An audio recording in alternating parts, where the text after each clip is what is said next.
Welcome to the Answers for Elders radio show. Meet the trusted experts who will give you straight answers and will help guide you on the path of later life care. Now, here's your host, founder, caregiver, and CEO, Suzanne Newman. And welcome everyone to Answers for Elders Radio Network, heard across the USA. And you know, it's the month of January, and here we are in a new year.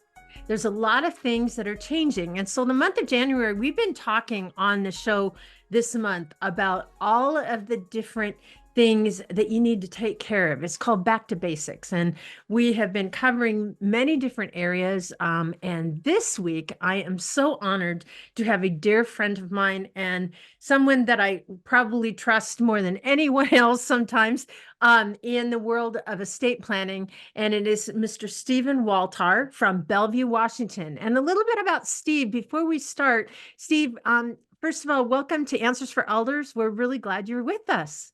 I'm glad to be here. You know, Steve, you are an estate planning attorney. And one of the things I am impressed about is you ended up in estate planning. I know this story a little bit. You originally were in ministerial school, were you not? Mm-hmm. Yeah. Princeton Theological Seminary. Yeah. And then you started taking care of someone that had their estate documents when they passed. Was that what it was? I'm just reminding this story of.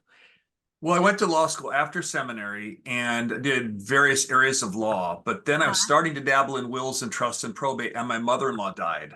And I realized it was to go through probate, even in Washington, which is pretty simple. And that's when I realized that I had the mind of an attorney and the heart of a pastor. That's estate planning. Yeah. And, you know, that is really amazing. And you've been practicing in Bellevue, Washington for over 20 years. And I know you've helped probably 50 friends of mine, because I always say, you know, there's a lot of great estate planning attorneys, but I really trust you to the nth degree. And so that's why I wanted you on the show. And obviously, this is a new year. And you have been obviously, there's a lot of new things happening, and also just things that have changed. So a little bit like, first of all, there's a lot of us out there that may not have even started or thought about creating a estate plan. Why should people do that? Yeah, well, last I checked, we all die. So that's the thing. Yeah, exactly. I was in the hospital with someone with a bad cancer diagnosis yesterday, but you know, all of us will eventually die. And if we own a home or if we have children, the need to plan is high, because without it, it may go to the wrong people, or you may not protect your children, or if you're married, your spouse could remarry. I mean, it can implode. Sometimes it'll go to the right people, but not the right way. Right, right. And obviously the different forms and the way that it, you know, there's different ways in which to create an estate plan depending on your particular situation. And obviously, you know, we don't think about who the right beneficiaries maybe should be or not, or things like that, or things change, do they not? Well, they do. And often we will list our spouse, but, you know, on like an IRA or a 401k, but then we don't think about the kids. And it used to be you could stretch IRAs over the life of a grandchild, and that stopped with the Secure Act. So there's lots of changes, and people often don't think of the backup beneficiaries, or they've really helped someone through college and loans, one kid, and the other kid they haven't. So do they want to kind of equalize things? That won't happen if you don't have your own planning in place. Yeah, yeah. And then when we talk about estate planning, you just mentioned it's important to have an estate plan if you own property, but there's more than that. It's a will, right? You're talking about who handles my stuff, who takes care of my animals if I pass away. I mean, all of those things. Isn't that correct? Yeah. When I talk about estate planning, I mean, the first part is taking care of you while you're alive. Yeah. Even spouses can't legally sign for one another, and they can't make medical choices if someone's in the hospital. So maintaining control, having the right agents to, you know, protect you while you're alive, that's a big deal. And of course, then the right people or organizations or grandchildren or whatever, when you're gone, that's another big part of it. Yeah. And so when you do take it, so take me an example of, you know, a typical, somebody's never had an estate plan before. What are the kind of things that they should be thinking about? Wow. So, I mean, often people call me and they say, do I need a will or a trust? I'm like, I don't know yet. Like, I need to know Yeah. what people own. I Mm-hmm. need to know if they're single or married. I need to know if they have minor children, if they have adult children, if they have any special needs children. And, no two plans are exactly the same. No. And so it's a process, I would Right. say. There's a chance you could throw a dart and hit the right thing, but what an attorney does is they want to know the context. Mm-hmm. And once they know that, then we can say, this is a simple beneficiary designation. Oh, Mm-hmm. but this one better go to a will or a trust because you want to Right. protect the beneficiary.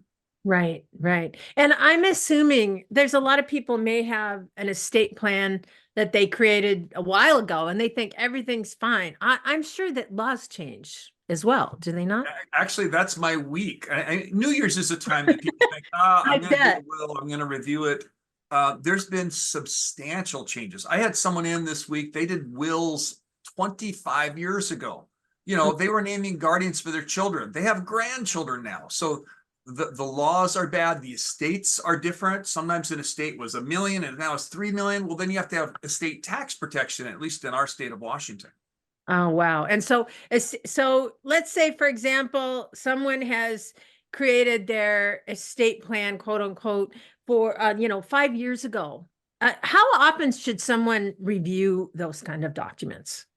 We have a rule of thumb every 5 years. Our clients get to come in and kick the tires and just see. Now, if your agent has gone bad, the kids are going through a divorce, there may be reasons that you need to tell us before that. But I think 5 years is a good rule of thumb. Right. Just like 2 years ago, they changed all the rules on healthcare powers of attorney. So it's like people wouldn't know that. They have the wrong statute. No. Yeah. So And this was federal, the this healthcare. is state. This is a Oh, this state is one. state. Okay.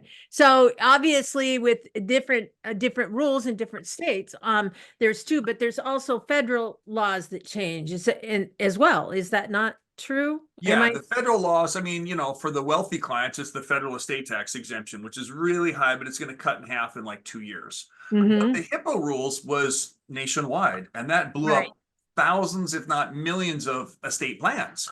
Right. Because you can't give authorized consent when you're in a coma. You have to give authorized consent when you have capacity.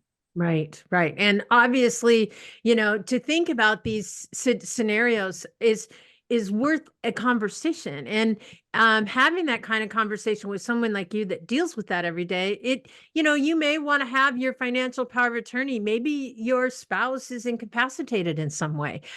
You need to figure out that the spouse, if that incapacitated person is not well, they're not capable of being your power of attorney. Those are situations as well that our older generation deals with every day.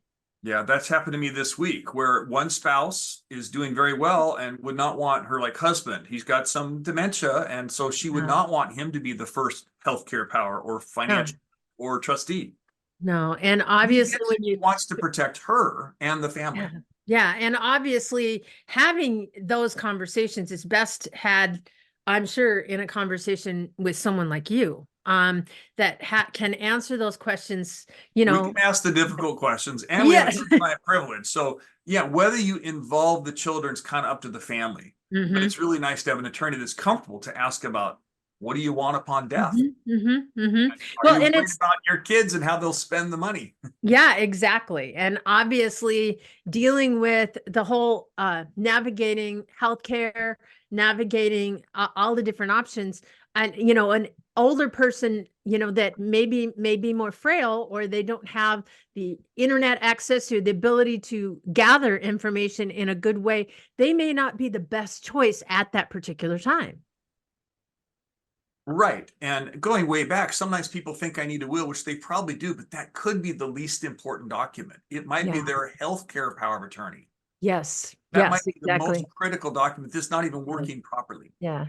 Well, we've got a lot of things to discuss this hour. And Steve, I am very excited to have you with me this hour. And for those of you that are interested in the state of Washington, mainly, you can certainly reach out to Steve. Steve, what is your website again? It's www.waltar. It's my last name, WALTAR.com. Waltar.com.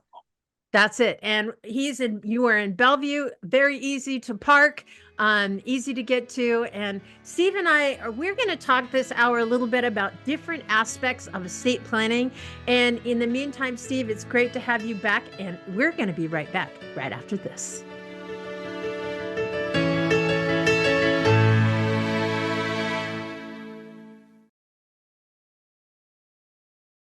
We at Answers for Elders thank you for listening. Did you know that you can discover hundreds of podcasts in our library on senior care? So visit our website and discover our decision guides that will help you also navigate decision making. Find us at answersforelders.com.